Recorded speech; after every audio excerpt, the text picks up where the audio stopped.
পাঁচমারি মধ্যপ্রদেশের নর্মদাপুরম জেলায় অবস্থিত একটি জনপ্রিয় ও মনোরম হিল স্টেশন, যা সাতপুরার রানী বা কুইন অফ সাতপুরা নামেও পরিচিত।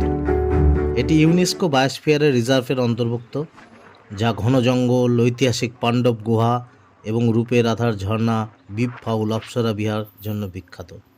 আমরা এখন এরকমই একটি গুহা দেখতেই যাচ্ছি।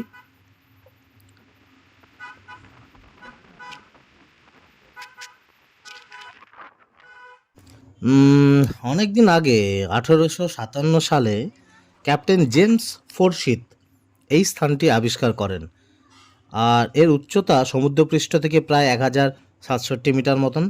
নিকটবর্তী রেল স্টেশন পিপারিয়া আর নিকটবর্তী বিমানবন্দর হলো ভোপাল। সেরা সময় অক্টোবর থেকে জুন, ঘোরাঘুরি করার জন্য খুবই উপযুক্ত। একটি মনোরম শান্ত পরিবেশের জন্য, অ্যাডভেঞ্চার প্রিয় মানুষের জন্য মধ্যপ্রদেশের পাঁচমারি একদম পারফেক্ট।